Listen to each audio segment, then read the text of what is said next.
diffuse de façon beaucoup plus importante. Des obligations aussi, puisqu'il faut savoir qu'à partir de janvier 2022, l'obligation des 5e catégories sera effective. Donc du coup, voilà. Ce défibrillateur-là est un défibrillateur le plus vendu. Il faut savoir que c'est le plus vendu en tous les cas en France. C'est le défibrillateur qu'utilise le SDIS, les pompiers du 47. Alors tous les SDIS de France ont la possibilité d'utiliser le défibrillateur de leur choix. Il faut savoir que nous, City, on vend tous les types de défibrillateurs, tous, puisqu'on est des revendeurs, et que forcément les fabricants nous consultent. Mais sauf que moi j'ai préféré me concentrer sur ce modèle-là parce qu'en fait c'est le modèle. Alors il faut savoir qu'il y a deux types de défibrillateurs, ce qu'on appelle les DAE et les DSA. Les DAE sont des défibrillateurs complètement automatiques. C'est-à-dire que vous l'ouvrez, vous positionnez les électrodes et il n'y a plus rien à faire. Dans un premier temps, parce qu'après il y a le massage cardiaque. Voilà. Et il y a les DSA qui sont des défibrillateurs semi-automatiques et où là c'est vous qui allez appuyer. D'accord ? Et là c'est un petit peu plus compliqué parce qu'on n'appréhende pas tous, on n'a pas tous la même lucidité face à une situation stressante. Donc il faut savoir que ce défibrillateur-là est un modèle complètement automatique sur lequel vous avez plein de possibilités et surtout l'élément important c'est que bien sûr un défibrillateur vous pouvez l'utiliser 99% sur un adulte, ça c'est les statistiques, et il y a le 1% sur des enfants. D'accord ? Il faut savoir que sur certains défibrillateurs, il faut enlever l'électrode adulte et mettre une électrode enfant. Sur ce modèle-là, c'est une paire d'électrodes qui est directe. Vous sélectionnez juste le modèle. D'accord ?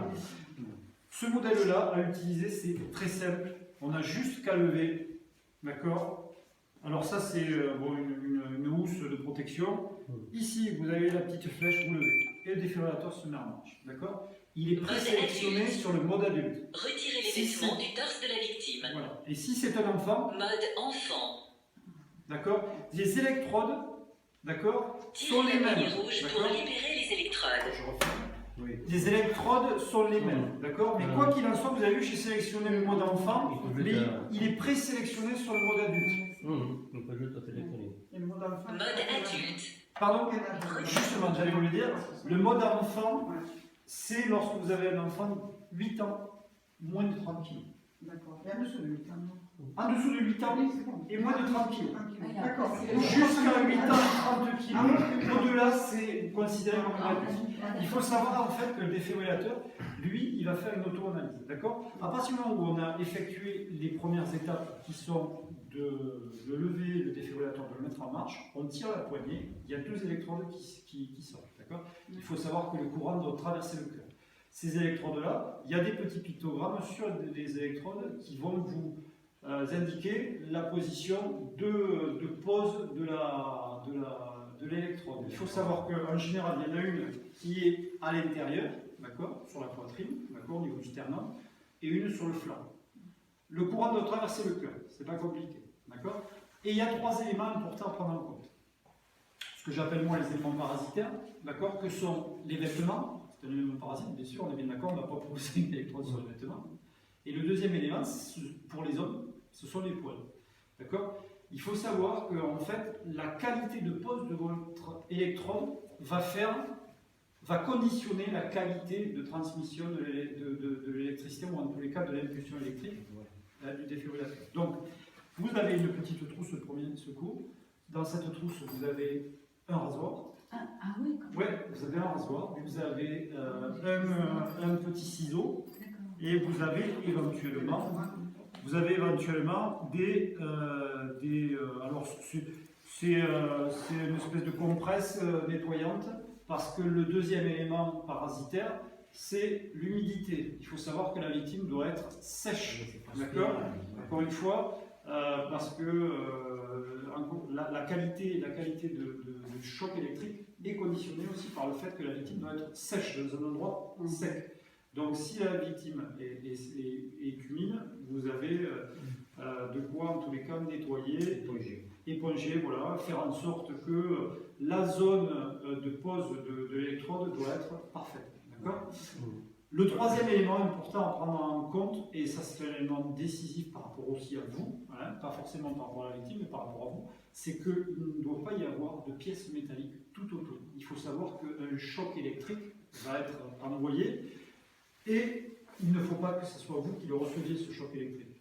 D'accord? S'il y a une pièce métallique, ça va faire, le rebond, pas mais c'est vous qui prenez. Donc, les éléments parasitaires, les vêtements, les poils, l'humidité et la pièce métallique. D'accord? Une fois que vous avez fait le choix d'actionner le défibrillateur, vous positionnez les électrodes. D'accord? Première chose. Le choc électrique va être, lui, il va faire son auto-analyse, le choc électrique va être effectif. Si ce n'est pas suffisant, il va vous demander de faire un massage cardiaque. D'accord? Alors, sur ce modèle-là, il ne faut pas vous inquiéter, il y a ce qu'on appelle un métronome. Un métronome, c'est une boîte à rythme qui vous permet en fait d'avoir le bon rythme. Il va vous demander de positionner vos mains sur des distances bien précises par rapport à la poitrine, d'accord, où il faut le faire. Alors, ne vous inquiétez pas, si c'est trop rapide, pas assez rapide, trop fort, pas assez fort, il va vous diriger. D'accord. Il faut savoir qu'une bonne compression doit être aux alentours des 5 cm. Donc, et là, l'assistance à la réanimation cardio-pulmonaire, puisque ça s'appelle comme ça, la RCP, elle est effective. Sur ce modèle-là, vous êtes vraiment dirigé. D'accord. Voilà, il faut appuyer. Donc, ensuite, à l'intérieur, vous avez une espèce d'insufflateur qui vous permet en fait de couvrir la bouche de la victime et de faire le bouche à bouche. D'accord. Je vous rassure, pour hommes et femmes, c'est fini le bouche à bouche direct. Donc, le fantasme du bouche à bouche, c'est fini. Position directe, voilà, c'est fini. Donc, du coup, vous avez à chaque fois dans la petite trousse tous ces petits éléments qui vont vous assister. Les pompiers, comme je vous disais tout à l'heure, ont le même modèle. La seule différence, c'est qu'ils ont un modèle qui est Wi-Fi, c'est-à-dire qu'en fait, ça transmet directement au centre départemental l'état de la batterie, alors que celui-ci, c'est un USB. Ici, derrière, vous avez un petit port USB, d'accord? Dans la petite boîte que je vous le USB, qui vous permet, si un jour le défibrillateur est utilisé, pour déresponsabiliser la personne qui a eu le courage de l'utiliser, parce que bon, il faut quand même se dire que c'est pas donné à tout le monde de prendre l'initiative de le faire. Donc, à l'intérieur, il y a une carte mémoire qui permet d'enregistrer tous les mouvements, tout ce qui a été fait sur le défibrillateur, d'accord, et de, encore une fois, déresponsabiliser la personne qui l'a utilisé. On ne pourra pas la mettre en défaut voilà. De toute façon, c'est impossible de se tromper. Si on a un minimum d'audition et de lucidité, voilà, on l'utilise quand même assez facilement. Sur le câble USB permet aussi de brancher des appareillages externes, c'est-à-dire que les pompiers arrivent, le défibrillateur est sur la victime, pas besoin de les débrancher, ils arrivent, ils peuvent brancher un électrocardiogramme externe, d'accord? Ils peuvent venir se brancher là. Il faut savoir le massage cardiaque. Sur certains défibrillateurs, il faut enlever le défibrillateur. Sur le massage cardiaque, on continue et le défibrillateur continue à faire une auto-analyse. D'accord? Ça veut dire qu'il y a déjà quelque chose, il y a déjà une carte dedans. Hein. Il y a une carte mémoire qui permet d'enregistrer tous les mouvements. Et après, nous, on récupère sur une clé USB, c'est ce que vous me dites. En fait, on vient d'un ordinateur, voilà, ou un téléphone ou autre, on se branche avec le câble USB et on récupère les données qu'a enregistré l'appareil. Et encore une fois, c'est surtout pour voir si le défibrillateur est déjà bien fonctionné, et surtout, encore une fois, pour déresponsabiliser les personnes qui le Mais ces données, elles sont pour qui? Elles sont pour les personnes, dans tous les cas, les techniciens, parce que c'est important, c'est les techniciens qui après vont vous les redonner, mais vous avez la possibilité de le consulter. Hein. Vous regardez sur la notice, on peut aller chercher les données tout simplement, savoir à quelle heure il a choqué, si ça a bien été mis en marche, etc. etc. Encore une fois, c'est une espèce de sécurité qui permet de vraiment vérifier si un appareillage informatique électronique a bien fonctionné. D'accord. Voilà, c'est pour l'appareil. Voilà. Et ça se recharge, ça... Alors, à l'intérieur, il y a une batterie. Il faut savoir qu'il y a une batterie. La batterie se change tous les 5 ans.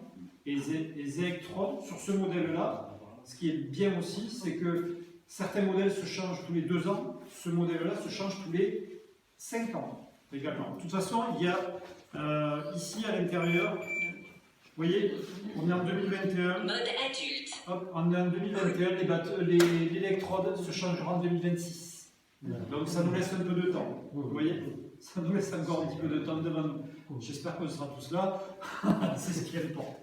Donc du coup, voilà, ce modèle-là est très très simple. Ce que je viens de vous dire là, vous pourrez le dire à d'autres personnes ou via la vidéo. Mais quoi qu'il en soit, encore une fois, prenez en considération les éléments parasitaires. D'accord ? Je vous répète, les vêtements, les poils ou les éléments qui ne permettront pas d'avoir un choc optimal. Il faut savoir qu'en fait, dans les électrodes, qu'est-ce qui se dégrade? C'est le gel en fait. Mesdames, vous avez eu sûrement des enfants, vous avez dû avoir, ou même, c'est vrai que je ne sais pas pourquoi je dis mesdames, des échographies, d'accord? Une échographie, on met une espèce de gel qui permet en fait de faire passer des zones ou là pour le coup, mais c'est un petit peu ça en fait, d'accord? Donc du coup, on change les électrodes pour cette raison-là, c'est parce qu'en fait le gel se dégrade, sèche, devient moins optimal, d'accord? Et donc c'est pour ça que le défibrillateur doit être positionné sous un abri. En tous les cas, que le soleil ne vienne pas trop